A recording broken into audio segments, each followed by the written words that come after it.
Private Lender Podcast, Episode 87. The Private Lender Podcast quote of the day comes to us from Martin Whitman, who said, "We ignore outlooks and forecasts. We're lousy at it and we admit it. Everyone else is lousy too, but most people won't admit it."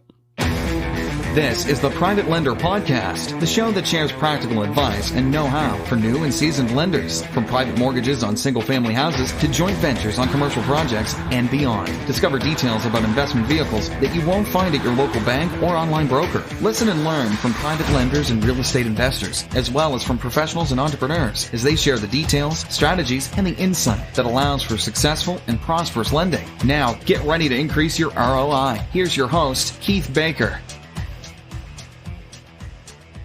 Hey. Greetings, everyone in Lender Nation. Welcome to the Private Lender Podcast. I'm your host, Keith Baker, and you're listening to episode number 87.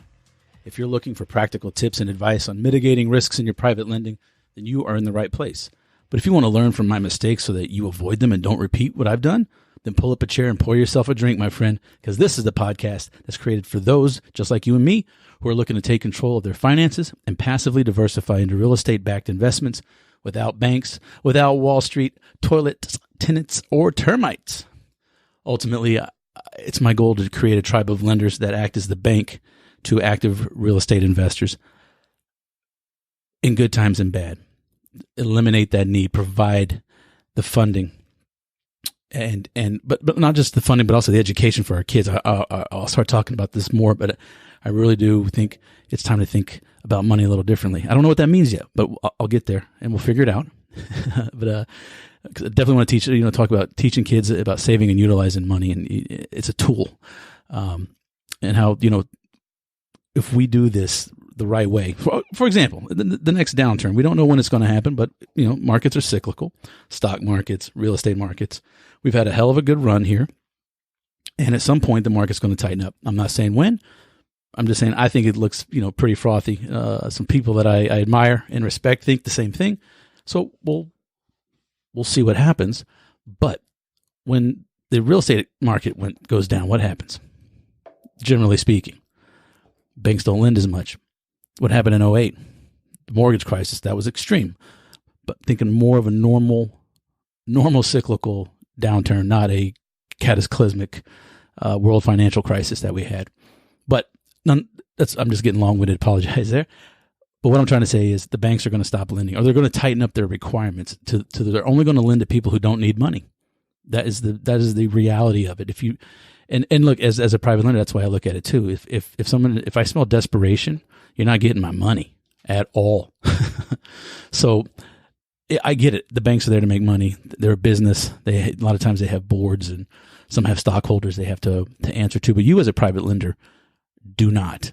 And that's the beauty. When that downturn comes and those banks stop lending so freely, it's the private lenders who come in. We'll give those real estate investors the cash that they need to keep that housing market churning and chugging ahead. And that's why I'm building the tribe of lenders. And I want to thank you for being part of that tribe by listening today. And I'm assuming you're a lifelong listener now that we're 87 episodes in. But let me go ahead and get down to the brass tacks.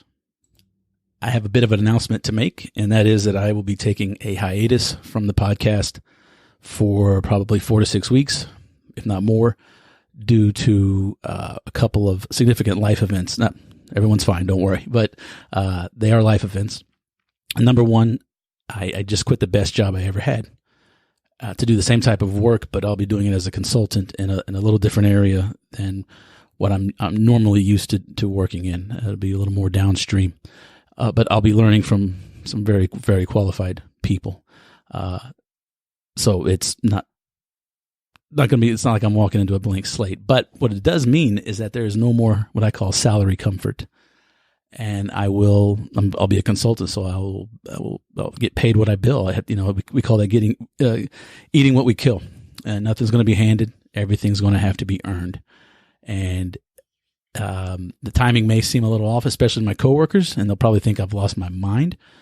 But I know this is the next step for me. I've been thinking about it for a very long time, and I'm looking forward to the new landscape. It's just that there are some other issues with timing at the office that make this thing look odd, and I just can't explain it to people other than this is what I have to do. So That's number one. I'm excited about that. Number two, I'm not so excited about, and that's because I'm announcing this publicly. So if you're a personal friend, I apologize, and you don't know this, but I am getting divorced, and it is eating up a lot of my time. Because I'm fortunate that the future ex, Mrs. Baker, and I are doing everything that we can to make sure our children have what they need through this. Let them know, make sure they know that this has nothing to do with them, and that we will always, mommy and daddy will always be friends, and we'll be there for them as a family unit. I say this is our tribe of four. We'll just be at different houses, and that's really the real reason why my time has become extremely super limited. Because come hell or high water, my kids are going to be okay through this. And the way I look at it is, it's okay for me to suffer. It's not okay for them to suffer. They had no decisions. They made no choices in all of this. But that's the real reason. I'm going to need some time to take care of them. And I don't say that to feel bad or, hey, I'm trying to be vulnerable. That's the freaking truth, man. And half the marriages end in divorce, and I never thought I'd be a statistic. I don't think many of us do, but that's the sad reality of it. This is, nothing that can be changed now. This is what it is. So, no sympathy for this devil, please. None. It's unfortunate, but, the mom always said the sun will rise tomorrow. So what's going to happen, you ask? Well, honestly, dear listener, I really don't know for sure, but I've got about a 90% confidence level with this plan going forward. And that is that you will hear a few episodes, best of episodes. I'm going to replay some of my favorite episodes in the past because, just timing, or not timing, the knowledge or the whatever, just the things that kind of stood out to me. Like to highlight those and put those back in while I'm not doing any new episodes, although I am continuing to interview folks.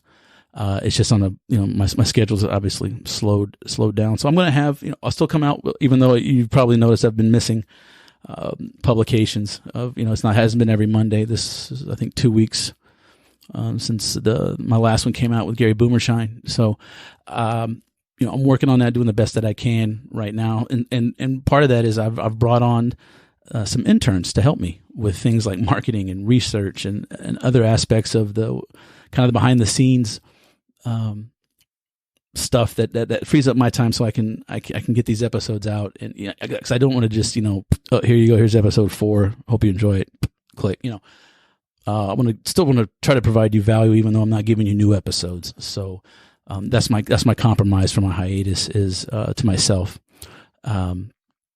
So while the interns are doing that, it's going to really, really help me out. So I'm very grateful to them, and we'll probably link to them. If you know anyone who is hiring for a marketing position, for someone who's just finishing their master's, let me know. So, okay, boo-hoo-hoo. All right, so I'm changing jobs, getting divorced, I need time. So give me, I say 4 to 6 weeks. So I'm hoping this puts me around the beginning of November. Maybe middle of November, I'll have some new shows coming out for you. And that's all I got for now. I want to thank you for hanging in there and listening for the last 8 minutes and being a listener of this show. And as I say goodbye for a little while, not just, as the Germans say, auf Wiedersehen. So until the next time we see each other, I would ask if you could do me a favor and leave an honest rating and review over at iTunes, Stitcher, SoundCloud, Google Podcasts, Spotify, or whatever platform you use to hear my nasally voice. The more ratings and reviews this podcast receives, it helps put it into the ears of more people just like you and me. Those of us want to take control of our own future, our financial future on our terms. I don't know who said it, but it's a great quote. The only way to accurately predict the future is to create it. Yeah, I don't know. I can't remember who did that. Anyway, so please connect with me on social media during my hiatus. Facebook, Instagram, Twitter, LinkedIn, Bigger Pockets. All those social channels and links can be found at theprivatelenderpodcast.com.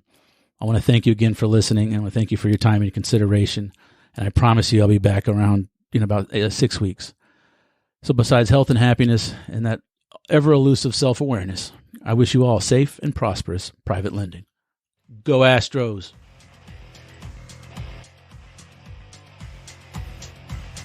Thanks so much for listening to this episode of Private Lender Podcast with your host, Keith Baker. For more great content and to stay up to date, visit privatelenderpodcast.com. If you enjoyed today's episode, please rate and review, and we'll catch you next time.